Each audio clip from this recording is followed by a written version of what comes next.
નમસ્કાર મિત્રો, દેશ અને દુનિયાના સુપરફાસ્ટ સમાચારમાં તમારું સ્વાગત છે। રાજસ્થાનમાં એલર્ટ, 14 જિલ્લાઓમાં શાળાઓ બંધ। હવામાન વિભાગે ઘણા રાજ્યોમાં ભારે વરસાદની આગાહી વ્યક્ત કરી છે। રાજસ્થાનમાં એલર્ટ આપવામાં આવ્યું છે। 14 જિલ્લાની શાળાઓ બંધ રાખવામાં આવી છે। બિહાર, હિમાચલ પ્રદેશ અને પશ્ચિમ મધ્યપ્રદેશ માટે ઓરેન્જ એલર્ટ આપવામાં આવ્યું હતું। ઉત્તર પ્રદેશના 6 જિલ્લાઓમાં પણ ભારે વરસાદની આગાહી છે, જ્યારે દિલ્હી અને એનસીઆરમાં વાદળછાયું વાતાવરણ રહેશે અને હળવો વરસાદ થઈ શકે છે। મિત્રો, અન્ય મહત્વના સમાચારની વાત કરીએ તો આતંકીની ધરપકડ અંગે બોલ્યા હર્ષ સંઘવી। આતંકી મહિલાની ધરપકડ બાદ ગુજરાતના ગૃહમંત્રી હર્ષ સંઘવીએ જણાવ્યું છે કે ગુજરાત એટીએસે અગાઉ 4 AQIS આતંકીઓની ધરપકડ કરી હતી। ગત રાત્રે બેંગ્લોરથી એક મહિલાની ધરપકડ કરવામાં આવી છે। તે ઓનલાઈન આતંકવાદી મોડ્યુલ ચલાવતી હતી। તેના ઇલેક્ટ્રોનિક ઉપકરણોમાંથી મહત્વપૂર્ણ પાકિસ્તાની સંપર્કો મળી આવ્યા છે। કુલ મળીને ગુજરાત એટીએસે ઓનલાઈન આતંકવાદી મોડ્યુલ ચલાવતા 5 AQIS આતંકવાદીઓની ધરપકડ કરી છે। મિત્રો, અન્ય મહત્વના સમાચારની વાત કરીએ તો 1550 કરોડનો સાયબર ફ્રોડ, આ બેંકના કર્મચારીઓની સંડોવણી। સુરતમાં 1550 કરોડના સાયબર ફ્રોડ કેસમાં ઉધના પોલીસે મોટી કાર્યવાહી કરી છે।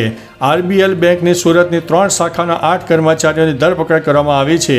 આ કર્મચારીઓ આરોપીઓ સાથે સીધા સંપર્કમાં રહીને ખોટા કરંટ એકાઉન્ટ ખોલાવી આપતા હતા અને તેના બદલામાં લાભ મેળવતા હતા। આ કૌભાંડમાં 164 નકલી કરંટ એકાઉન્ટ્સમાંથી 50 લાખથી વધુ બેંક ખાતામાંથી ટ્રાન્ઝેક્શન મળી આવ્યા છે। મિત્રો, અન્ય મહત્વના સમાચારની વાત કરીએ તો એરપોર્ટ નજીક ઘર છે તો મોટો ચુકાદો। સુરત એરપોર્ટ નજીક બાંધકામ દૂર કરવા મામલે ગુજરાત હાઈકોર્ટે સ્ટે આપ્યો છે। હાઈકોર્ટે 4 બિલ્ડિંગના બાંધકામ મામલે મહત્વનો નિર્ણય કરતા બાંધકામ દૂર કરવા માટે સ્ટે આપ્યો છે। 7 ઓગસ્ટ સુધી બાંધકામ ન તોડવા હાઈકોર્ટે આદેશ કર્યો છે। મિત્રો, અન્ય મહત્વના સમાચારની વાત કરીએ તો જાપાનમાં ફુકુશીમા પરમાણુ પ્લાન્ટ ખાલી કરાયો। રશિયામાં 8.7ની તીવ્રતાના ભૂકંપ બાદ જાપાનમાં પણ સુનામીની ચેતવણી જારી કરવામાં આવી છે। મળતી માહિતી મુજબ જાપાનમાં સુનામીની ચેતવણી જારી કર્યા બાદ ફુકુશીમા પરમાણુ પ્લાન્ટને ખાલી કરવામાં આવ્યો છે। અહીં કામ કરતા કર્મચારીઓને સુરક્ષિત રીતે બહાર કાઢવામાં આવ્યા છે। અહીં સમુદ્રમાં ઊંચા મોજા પણ ઉછળી રહ્યા છે। મિત્રો, અન્ય મહત્વના સમાચારની વાત કરીએ તો મિશન ફોર મિલિયન ટ્રી અંતર્ગત ભૂપેન્દ્રભાઈ પટેલના હસ્તે વૃક્ષારોપણ।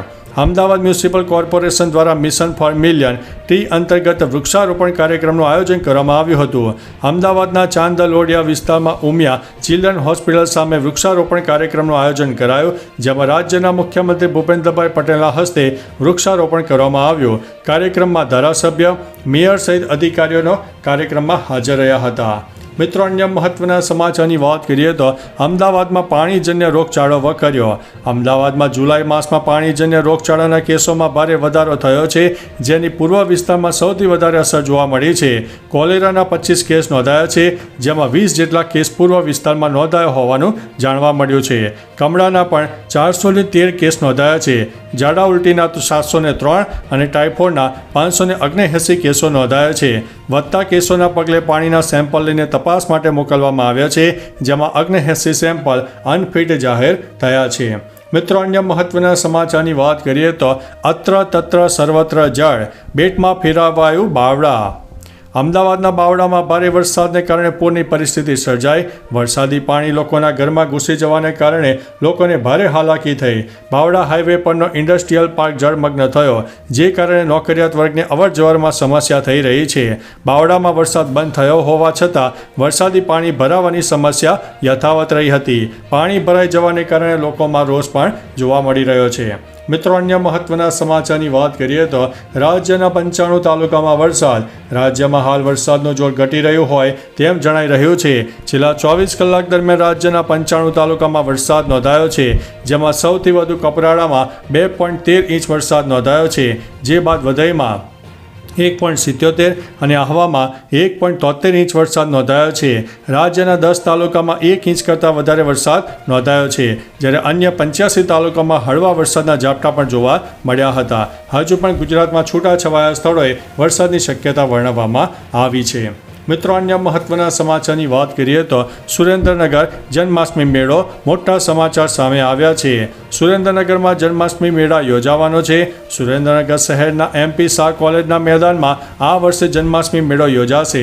જન્માષ્ટમી લોકમેળો 2025ના ટેન્ડર 31 જુલાઈ 2025ના રોજ બપોરે 3:30 કલાકે મહાનગરપાલિકા કચેરી ખાતે ખોલવામાં આવશે અને મહાનગરપાલિકા કચેરીના મીટિંગ હોલમાં સાંજે 4:30 કલાકે માન્ય ટેન્ડરો વચ્ચે હરાજી કરવામાં આવશે. લોકોમાં મેળા અંગે ભારે ઉત્સાહ પણ જોવા મળી રહ્યો છે. તો ચાલો મિત્રો, ફરીથી દેશ અને દુનિયાના સુપરફાસ્ટ સમાચાર લઈને મળતા રહેશો. ત્યાં સુધી અમને રજા આપશો. નમસ્તે.